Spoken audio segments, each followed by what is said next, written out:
Hello, parents! Thanks for taking some time to explore what learning looks like today in SunWest schools.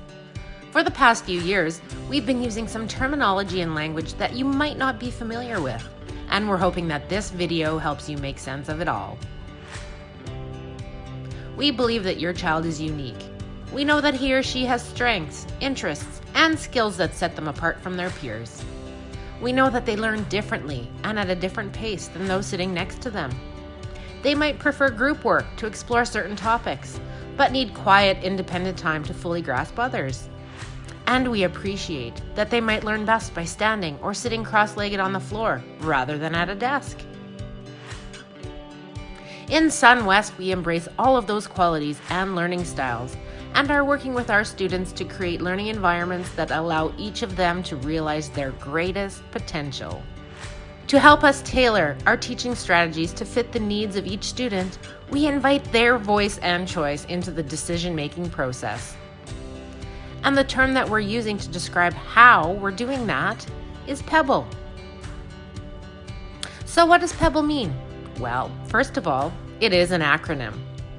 It stands for Personalized, Electronically Blended Learning.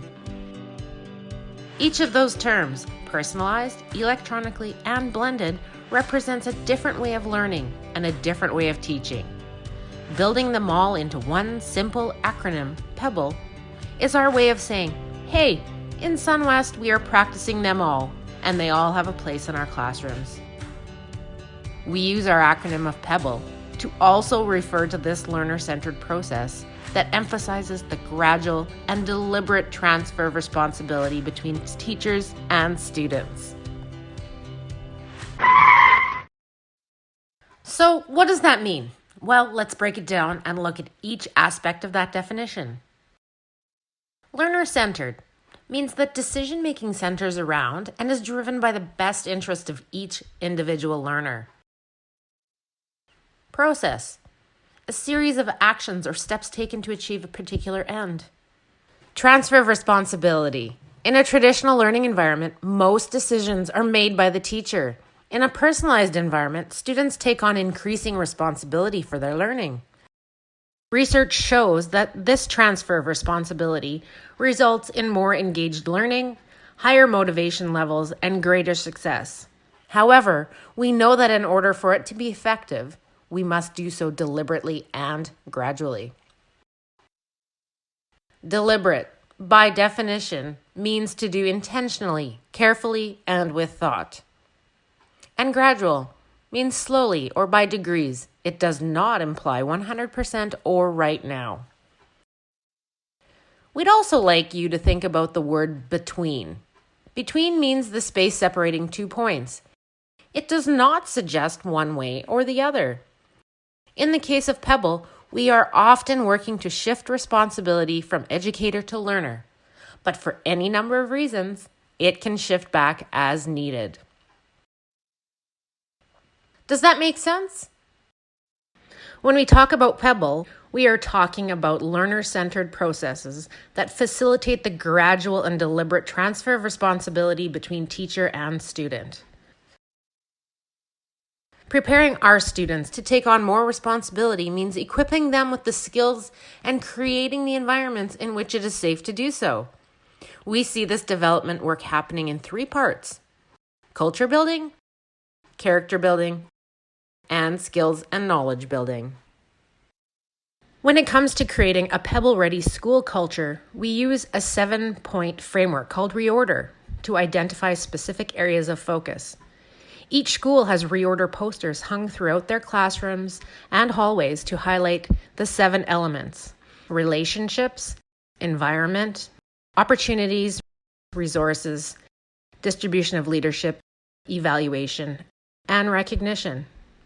What that really means is that we are striving to create learning environments that are philosophically open to change, that not only accept but celebrate the differences between learners, and that provides access to a variety of spaces and resources for all.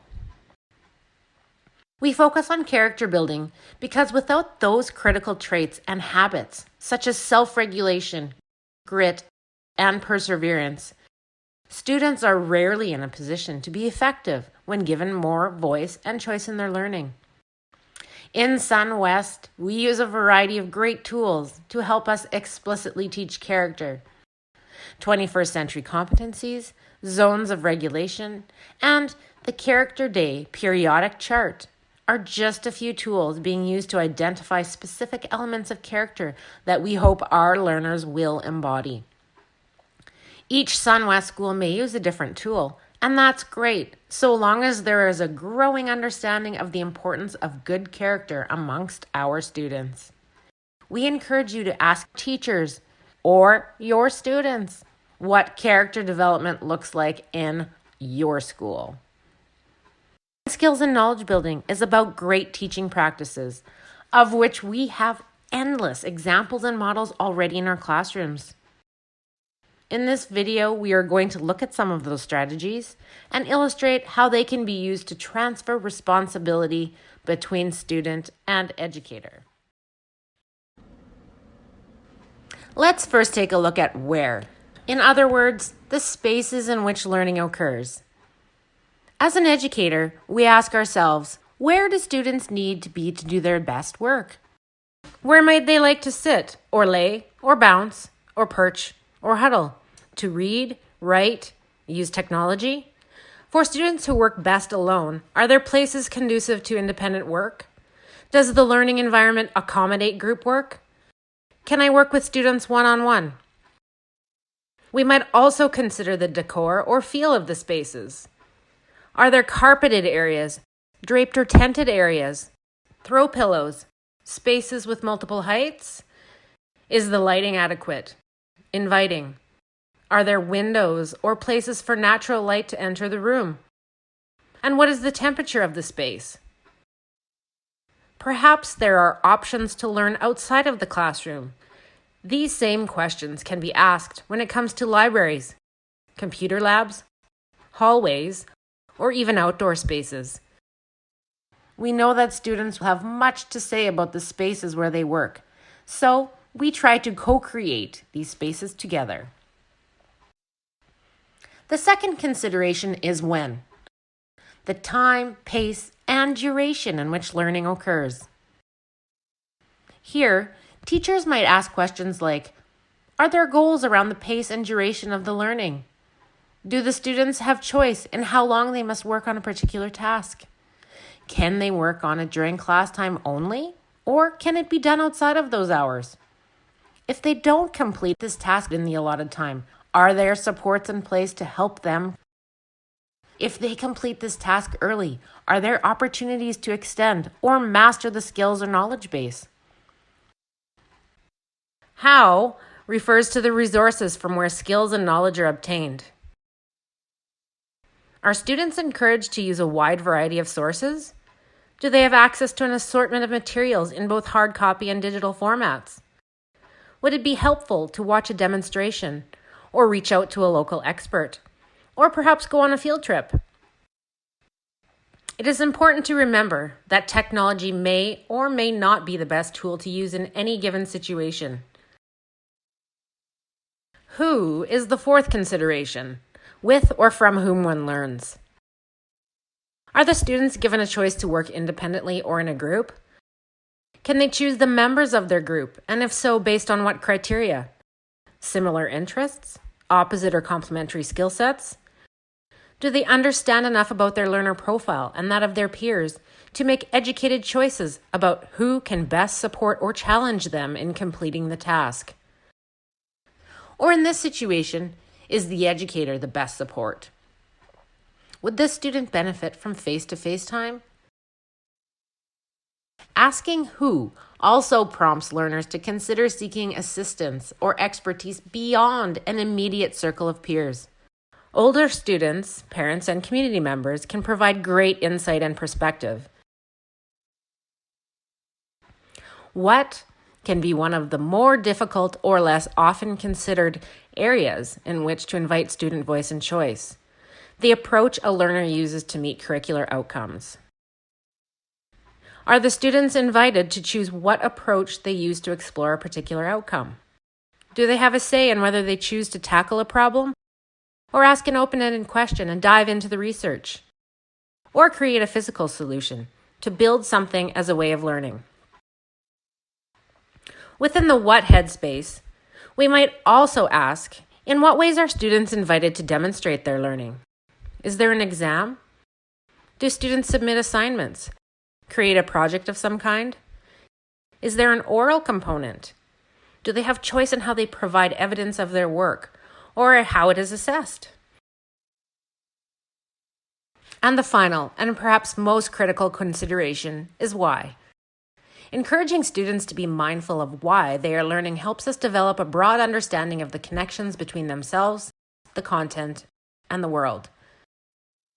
At first, this might be done explicitly by asking the students, why do you think we are learning about volcanoes, or governments, or the human body? They begin to think about reasons, purpose. They begin to think critically about the impact of that particular thing on them, their families, and the communities in which they live. With time, those connections will grow to be complex, inclusive, and deeply integrated. And as students better understand how the learning affects them, they will become more engaged, which of course is our ultimate goal.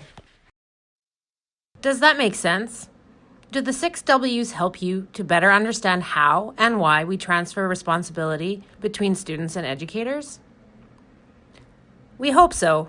And to connect all the dots, there's one more set of terms that you might hear teachers using when talking about transfer of responsibility. Sometimes we use I do, we do, and you do language, which means the same thing. I do means that the teacher is making most or all of the 6W decisions. We do means that students and teachers share the responsibility for those decisions. And you do means that students largely drive their own learning to achieve both personal and academic goals. Does that mean that in a personalized learning environment, students are left to themselves to determine everything? No. Educators play a critical role in determining when the student is ready for fully personalized opportunities. Then it is up to the teacher to create an accommodating environment and provide access to the supports required to succeed. Right about now, you're likely wondering, what does this look like in my child's classroom? With the 6 W's in mind, let's take a look at that. Let's start with a common scenario whereby the teacher is providing instruction to an entire class of students. Typically, in this case, a teacher decides most or all of the 6 W's, and there are many situations where this type of learning is perfectly appropriate. In an elementary classroom, instruction is direct and simple, and activities are short in duration, as most students are developing new skills for the first time. Alternatively, in a high school setting, say in a science lab, when demonstrating a potentially dangerous experiment or one with limited resources, we might also choose to deliver the lesson one time to the entire class. In either case, there are good reasons to apply a whole class teacher-led approach. As we begin to invite students to influence their own learning, the environment becomes blended, or we do, a place where educator and student share decision-making responsibility. Most often, we start by encouraging our learners to choose where, when, how, and with whom they learn. In a fully personalized environment, students are driving all aspects of their learning. In particular, they begin to make choices about what and why they are learning the way they are. What is important to note is that in any of the learning environments, transfer of responsibility can start to happen. And we also know that not every situation best lends itself to fully personalized learning. We would not suggest that we strive to accomplish that at all times. And there's another big misconception about PeBL and transfer of responsibility that we want to put to rest. It is about technology and its role in blended or personalized learning. We've already mentioned it, but we're going to make sure that the point did not go unnoticed. Technology may or may not be incorporated into any of these learning environments. It is not required or mandatory. In today's world, technology provides unlimited access to information and technological tools to help manage and manipulate that information. But it is not the determining factor in student-led learning. This is perfectly demonstrated at our Hunterian colony schools.